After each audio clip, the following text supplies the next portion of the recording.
Top 3 news చూస్తున్నాం. రష్యాను భారీ భూకంపం కుదిపేసింది. రిక్టర్ స్కేల్పై 8.8గా తీవ్రత నమోదైంది. దీంతో సునామీ హెచ్చరికలు జారీ చేశారు అధికారులు. జపాన్ వాతావరణ శాఖ ఈ విషయాన్ని ప్రకటించింది. రష్యాలోని కంచక్క ద్వీపకల్పం దగ్గర ఈ భూకంపం సంభవించింది. భూకంపం తీవ్రతతో హవాయిలోని సునామీ హెచ్చరికలు జారీ చేసింది. జపాన్ ఉత్తర భాగం నుంచి 250 కిలోమీటర్ల దూరంలో భూకంపం సంభవించడంతో జపాన్ అధికారులు అలర్ట్ అయ్యారు. సైపాన్, రోటా, టినియన్, గువామ్తో పాటు సమీప ద్వీపాలను అప్రమత్తం చేశారు. అటు అమెరికాలోని అలాస్కాలో సునామీ హెచ్చరికలు జారీ చేశారు. సముద్ర తీరంలో భూకంపం రావడంతో ప్రాణ నష్టం జరగలేదు. తీర ప్రాంతాల్లో భారీగా అలలు ఎగిసిపడుతున్నాయి. 3 నుండి 4 మీటర్లు అంటే సుమారు 10 నుంచి 13 అడుగుల ఎత్తు వరకు పెద్ద అలలు విరుచుకుపడుతున్నాయి. జపాన్ వాతావరణ సంస్థ కూడా తన పసిఫిక్ తీరం వెంబడి ప్రజలను హెచ్చరించింది. 1 మీటర్ అంటే సుమారు 3 అడుగుల వరకు అలలు తీరానికి చేరుకోవచ్చని తెలిపింది. ఇటు చిలీ, కోస్టారికా, ఫ్రెంచ్ పాలినేషియాను అలలు ముంచెత్తుతున్నాయి. అయితే ఈ స్థాయిలో భూకంపం రావడం 2011 తర్వాత మళ్ళీ ఇప్పుడే వచ్చిందని తెలిపింది జపాన్ వాతావరణ శాఖ.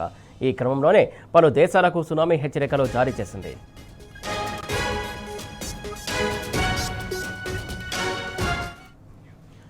దీనికి సంబంధించి పూర్తి అప్డేట్స్ మా కరెస్పాండెంట్ కిరణ్ అందిస్తారు. కిరణ్, చెప్పండి.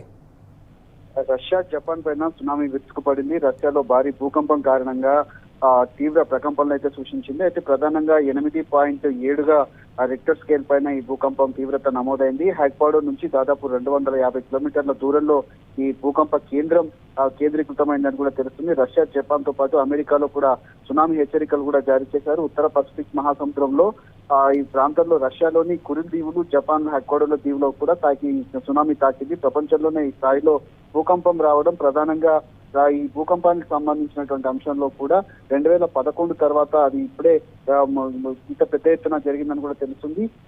కామ్చాట్స్కీ ప్రాంతంలో విద్యుత్, సెల్ ఫోన్ సేవల్లో కూడా పూర్తి స్థాయిలో అంతరాయం ఏర్పడినటువంటి నేపథ్యంలో అమెరికాలో పసిఫిక్ తీరంలో ముప్పు పొంచి ఉన్నట్టుగా చెప్తా ఉన్నారు. ప్రజలంతా ధైర్యంగా ఉంటూ ఇటు సురక్షిత ప్రాంతాలకు వెళ్లాలని కూడా అటు అధ్యక్షుడు డొనాల్డ్ ట్రంప్ కూడా చెప్పినటువంటి నేపథ్యంలో కాలిఫోర్నియా, హవాయి, అమెరికా పశ్చిమ తీర ప్రాంతాల్లో కూడా ఉన్నటువంటి భారత పౌరులకు కాన్సులేట్ హెచ్చరికలు జారీ చేసింది. అటు రష్యాలోని ఉన్నటువంటి ప్రాంతాల్లో కూడా ఈ రోజు ఉదయం నుంచి వస్తూనే ఉన్నటువంటి భూకంపాలు గడిచిన 7 గంటల్లో రష్యాలోని 64 సార్లు భూకంపాలు, అంతేకాకుండా తీవ్రత పైన కూడా గరిష్టంగా 8.8, కనిష్టంగా 5గా నమోదైనటువంటి నేపథ్యంలో పూర్తిగా హెచ్చరికలు కూడా కొనసాగుతున్నటువంటి పరిస్థితులు అయితే కనిపిస్తా ఉన్నాయి.